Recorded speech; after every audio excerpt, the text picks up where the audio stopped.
I'm 32 male, and I've always prided myself on being a pretty straightforward guy. I work as a graphic designer, live in a modest house I inherited from my late grandmother, and share my life with my best friend. A 4-year-old golden retriever named Max. Max is more than just a dog to me. He's been with me through some tough times, and I'd even go as far as to say he's the reason I got through my breakup with my ex-fiancée 2 years ago. I met my girlfriend, who I'll call Elle, about a year ago. We hit it off quickly. She was charismatic, funny, and seemed genuinely interested in me. Things moved fast. She spent a lot of time at my place, and Max warmed up to her. At first, it felt like we had the perfect little setup. But, looking back, I realize now that there were signs early on that Elle wasn't the person I thought she was. For one, she never liked how much attention I gave Max. "You treat him like a child," she'd say with a laugh, but I could tell it annoyed her. She'd get frustrated when I wouldn't let him sleep in the bed with us, or if I cut a date short to make sure Max wasn't left alone too long. I brushed it off because I thought maybe she just wasn't a dog person. Then, about 3 months ago, Elle started dropping hints about how Max was perfect for her anxiety. She worked a high-stress job, and while she never mentioned having a diagnosed condition, she often talked about how overwhelming her life was. "Max is so calming," she'd say. "He's like a little emotional support dog for me." I didn't think much of it at first, but soon, those comments turned into something more. One night, while we were watching TV, she casually mentioned how she'd been looking into emotional support animal, ESA, certifications. "I could get one for Max," she said. "It would make things easier for me at work and in my apartment." I was stunned. "Max is my dog," I told her, trying to keep my voice calm. "He's not going anywhere." Elle rolled her eyes. "I'm not saying he'd leave you. It's just a piece of paper that says he's an ESA. It'd be good for both of us." I told her I wasn't comfortable with the idea, and that was the end of the conversation for a while. But then, about a month ago, I came home from running errands and found her in the backyard with Max. She had a harness on him, the kind you'd use for a service dog, and she was snapping photos. When I asked her what she was doing, she gave me this sheepish smile and said, "Just playing around." "He looks so official, doesn't he?" That night, I couldn't shake the feeling that something was off. So, I started digging. I checked her social media and found a post she'd made in a private group for people with ESAs. In the post, she talked about Max like he was her dog, saying how much he helped her with her anxiety and how she was planning to register him soon. My stomach turned. The next morning, I confronted her. "Why are you telling people Max is your dog?" I asked, holding up a screenshot of her post. Elle didn't even flinch. "It's not a big deal," she said. "I'm not taking him away from you or anything. But you know how much he helps me, and it's not like you'd even notice if I got him registered." I couldn't believe what I was hearing.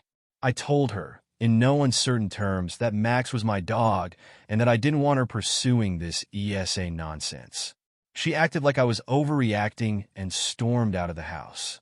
For a couple of weeks, things seemed to calm down. But then last week, everything blew up. It started when I got a call from my vet. They'd received a request to transfer Max's medical records to a new clinic. The request had come from Elle. I was livid. I immediately called her and demanded to know what the hell she was doing. At first, she denied everything, but when I told her the vet had called me, she broke down and admitted that she'd been planning to register Max as her ESA without my consent. "I need him more than you do," she yelled. "You don't understand what it's like to live with constant anxiety. Max makes everything better for me. You're being selfish." I hung up and called a lawyer. I explained the situation, and they advised me to report her to animal control and document everything. So that's exactly what I did.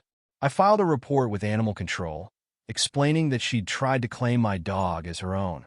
I also sent a certified letter to her apartment, making it clear that she had no legal claim to Max and that any further attempts to take him would result in legal action. But Elle didn't stop. She started showing up at my house unannounced, claiming she just wanted to see Max. I had to block her number and even installed a security camera after she tried to sneak into my backyard one night. I caught her on camera calling Max's name, trying to lure him to the fence. When I confronted her with the footage, she played the victim. "I just wanted to spend time with him," she sobbed. "You're being so cruel." But I wasn't about to back down.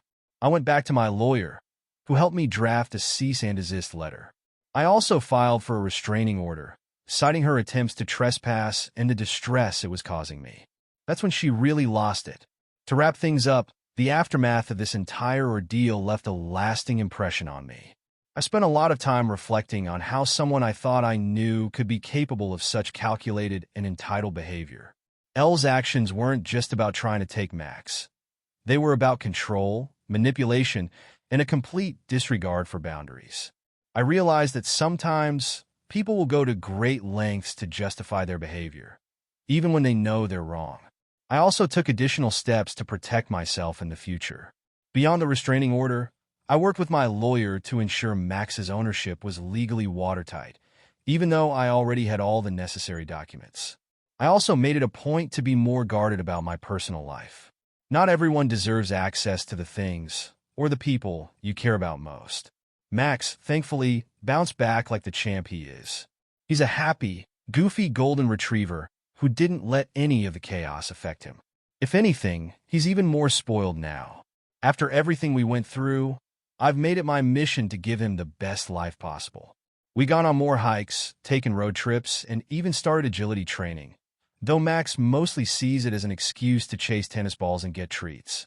One unexpected silver lining was how much closer I became to my support system. My best friend, who'd been there for me through the whole ordeal, suggested throwing a Max Appreciation Day after the court case was over. We had a little party in my backyard with friends and family, complete with dog-friendly cake and plenty of toys for Max. Seeing everyone rally around us reminded me that while people like Elle exist, there are also plenty of good, genuine people in the world.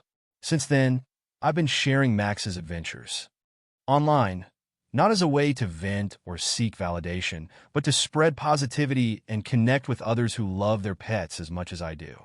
I've heard from people who've gone through similar situations, and it's been incredible to see how many folks are willing to stand up for what's right when it comes to their furry family members.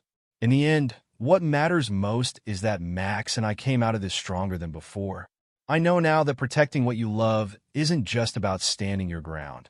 It's about knowing when to draw the line and refusing to let anyone, no matter how close, cross it.